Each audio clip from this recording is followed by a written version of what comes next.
नमस्कार, the nation news पर आपका स्वागत है। मैं हूं आपके साथ ऋषभ पाठक। आइए देखते हैं आज की कुछ खास खबर। मेरठ में कांवड़ यात्रा को लेकर मुख्य सचिव और डीजीपी ने की समीक्षा बैठक, तैयारियों को दिए अंतिम रूप। उत्तर प्रदेश के मुख्य सचिव मनोज कुमार सिंह और डीजीपी प्रशांत कुमार ने मेरठ में 4 राज्यों के अधिकारियों के साथ बैठक की। 22 जुलाई से शुरू हो रही कांवड़ यात्रा की तैयारी को लेकर बात की। समीक्षा बैठक के दौरान डीजीपी प्रशांत कुमार ने प्रेस कॉन्फ्रेंस में बताया कि उत्तर प्रदेश और उत्तराखंड पुलिस प्रशासन कई दिन से कांवड़ यात्रा की तैयारी में लगा था। डीजे की ऊंचाई और आवाज नियमित रूप से रखने के लिए स्थानीय जिला प्रशासन के अधिकारियों को सख्त निर्देश दिए गए। विद्युत विभाग की लाइन कांवड़ मार्ग पर शिविर में सुरक्षा के इंतजाम, साफ सफाई के निर्देश दिए गए। सुरक्षा मद्देनजर कांवड़ मार्ग पर सीसीटीवी कैमरे लगाए गए। ड्रोन से भी निगरानी रहेगी। इसके अलावा हेलीकॉप्टर से श्रद्धालु के ऊपर पुष्प वर्षा के साथ साथ सुरक्षा की दृष्टि से निगरानी भी होगी। कंट्रोल रूम बनाए गए हैं जिससे उत्तराखंड से यूपी में प्रवेश करने वाले कांवड़ियों की जानकारी मिलती रहे, ताकि पहले से उनकी सुरक्षा से संबंधित पुलिस प्रशासन इंतजाम कर सके।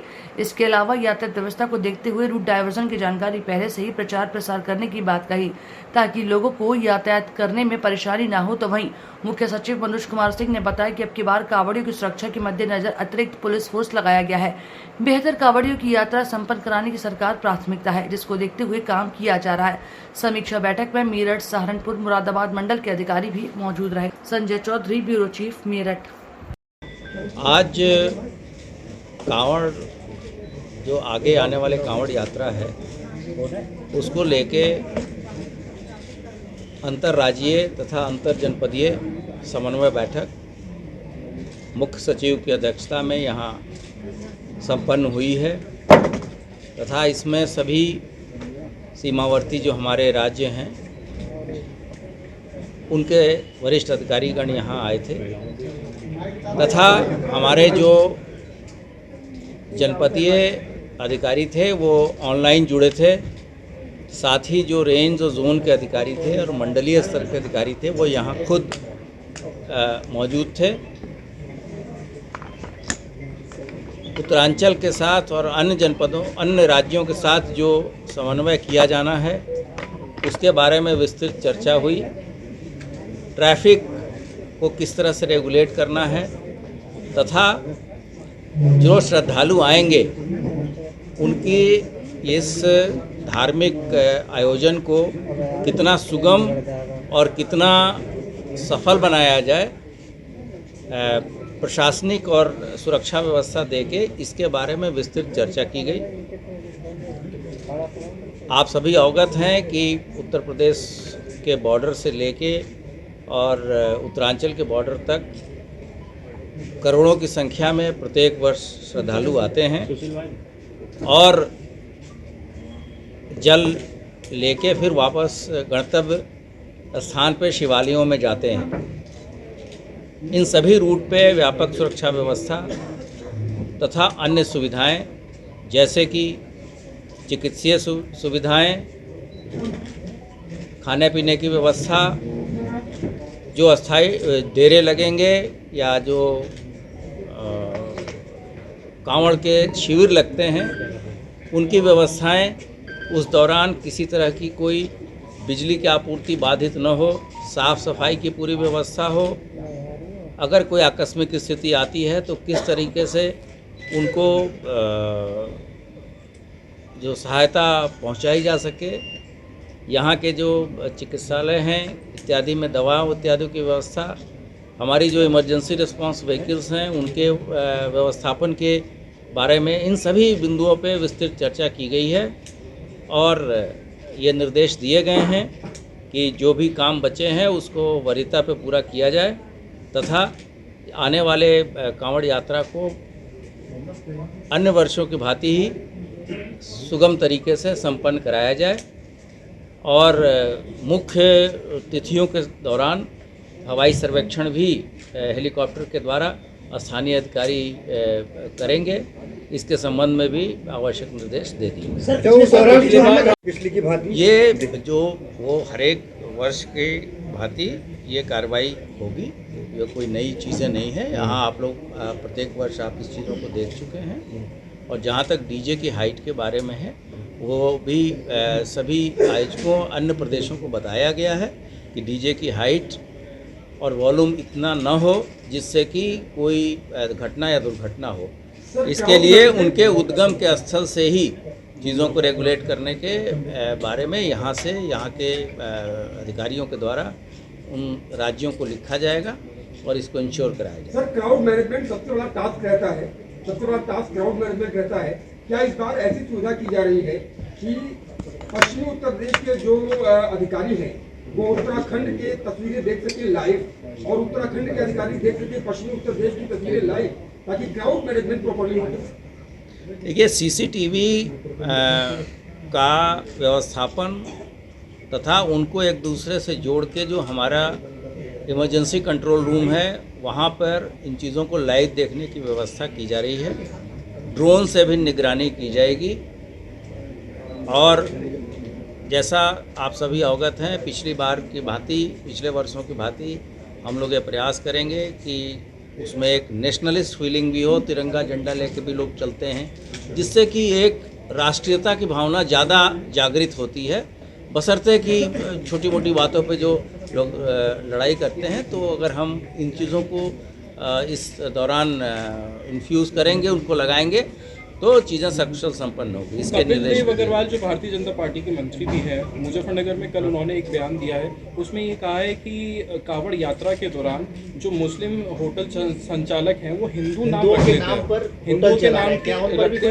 और जब सच्चाई पता चलती है तो वहाँ झगड़ा होता है। स्थानीय स्तर पर इन सभी चीज़ों को ध्यान दिया जाएगा। ये स्थानीय प्रशासन के संज्ञान में है और इन चीज़ों पर भी मीटिंग में विस्तृत चर्चा की गई है। सभी कार्यक्रम और त्यौहार, जैसे अभी आपने देखा होगा कि बकरीद का त्यौहार कितने आपसी भाईचारा से संपन्न हुआ, उसी तरीके से आने वाले कार्यक्रम में भी सबके सहयोग से और सभी धर्म गुरुओं से बातचीत करके इन चीज़ों को हम वार्ता से ही समाधान निकालेंगे और इन चीज़ों का संपन्न कराएंगे।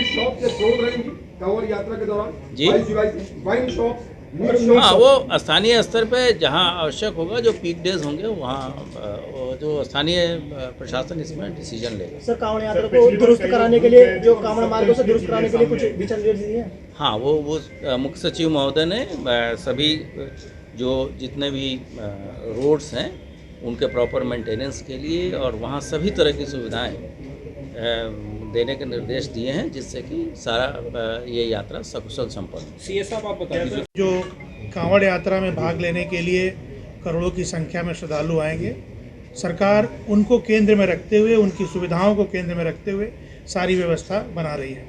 चाहे वो अच्छी सड़क हो, सैनिटेशन की व्यवस्था हो, पेयजल की व्यवस्था हो, उनके कैंप की व्यवस्था हो। ये चूँकि एक परंपरागत तरीके से होता रहा है, तो हमें और प्रशासन को मालूम है कि कहाँ और किस तरह की कठिनाइयाँ इसमें आती हैं, किस तरह के एक्सीडेंट्स होते हैं। उन सभी चीज़ों को ध्यान में रखते हुए सिर्फ अपने स्टेट के ऑफिसर्स ही नहीं, बल्कि आसपास के उत्तराखंड, हरियाणा, राजस्थान, दिल्ली, इन सभी के ऑफिसर्स ने इस बैठक में भाग लिया है और सभी को ये बताया गया है कि कैसे आप डीजे की हाइट को रेगुलेट करने के लिए काम करेंगे, कैसे ये सुनिश्चित करेंगे कि आपके यहाँ से जो भी कांवड़ यात्री आ रहे हैं उनके पास कोई ना कोई आईडी हो। अगर ग्रुप में आ रहे हैं तो उनका पता, उनके थाने का या गांव का इस तरह का एड्रेस हो, ताकि किसी भी इवेंचुअलिटी में मदद करने में आसानी हो सके। सभी जगह ये व्यवस्था बनाई जा रही है कि मेडिकल के ट्रीटमेंट के लिए अगर कहीं इमीडिएटली रश करना हो, बड़ा एम्बुलेंस नहीं जा पाए, तो वो छोटे गाड़ी हों या टू व्हीलर्स हों, उनके साथ जाएं। एंटीवेनम या इस तरह की जितनी भी दवाइयों की ज़रूरत पड़ती है वो पर्याप्त मात्रा में सभी जगह पहुंचाए जा रहे हैं। आप देखेंगे कि ये आयोजन बहुत ही सफल होगा और ये सभी स्टेट के और सभी डिपार्टमेंट के लोग मिलकर इसको बखूबी अंजाम देंगे और ये बहुत अच्छी तरह श्रद्धालुओं को ये एक अच्छा अनुभव के रूप में उनको मिलेगा। पिछली बार करंट की वजह से चेक करने की बात नहीं है, चेक करने की बात नहीं है। हिंदुस्तान में आप बगैर आईडी कार्ड लिए कहीं से कहीं जा सकते हैं, तो आईडी चेक करने की बात नहीं है। आईडी की सुविधा ये रहती है कि अगर कोई इवेंचुअलिटी होती है तो आपके परिजन को कांटेक्ट करने में आसानी होती है। दिक्कत क्या सर, कांवड़ियों को अपनी पिछली बार प्रशासन के लिए दिखाना पड़ेगा, बताना पड़ेगा कि कांवड़ लेने जा रहे हैं, इस तरह नहीं, कैसे आईडी का प्रूफ दे पाएंगे प्रशासन? ऐसा कुछ नहीं इस तरह के कोई है, ऐसा कुछ नहीं है। कितना पिछली बार करंट लगने की वजह से कांवड़ियों की मौत हो गई थी, ये इस बार मैंने आपको जिला प्रशासन ने बहुत अच्छे से करके संभाला, लेकिन मैंने आपको बताया कि ये रिपीट होती हैं चीज़ें। एक्सीडेंट्स क्या है, ड्राउनिंग के केसेस मिलेंगे, इलेक्ट्रोक्यूशन बिजली की केसेस मिलेंगे आपको, कैंप गलत जगह पे लग गया, गाड़ी आ गई, एक्सीडेंट हो गया, कोई आदमी सो रहा है गाड़ी के नीचे, गाड़ी चल पड़ी। ये चीज़ें पिछले कुछ सालों में आप देख सकते हैं कि वो रेकर करती हैं। तो ये बताया गया है सभी डिपार्टमेंट के ऑफिसर्स को कि आप पूरे कांवड़ के रूट पे इस नज़रिए से एक बार दौरा करिए, अगर नहीं किया है तो, और इन चीज़ों को आइडेंटिफाई करिए और उसको रेक्टिफाई करिए ताकि इस तरह के हादसे रिपीट नहीं हो।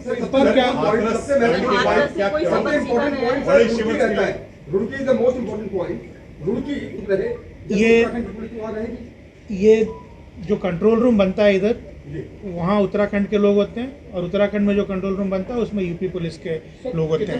8 ऐसे कैंप बन रहे हैं जो कंबाइंड होंगे, जिसमें दोनों ही स्टेट के ऑफिसर्स एक साथ रहेंगे। व्हाट्सएप ग्रुप भी बनाए जा रहे हैं, एक सीनियर लेवल ऑफिसर्स के और एक थाने के लेवल के ऑफिसर्स के, ताकि लोग आपस में संपर्क में रहें और एक दूसरे से तेजी से कम्युनिकेट कर सकें। कितने एक्सपेक्टेड हैं? पिछली बार 3.8 करोड़ जो थे सिर्फ हरिद्वार में थे, तो इस बार कितने श्रद्धालु एक्सपेक्टेड हैं? अब इस पे संख्या तो बढ़ेगी निस्संदेह, लेकिन मैं कोई ऐसा फिगर नहीं बता सकता। हम छोटी बड़ी खबरों को जानने के लिए जुड़े रहिए द नेशन न्यूज़ पर, हरदम आपके साथ।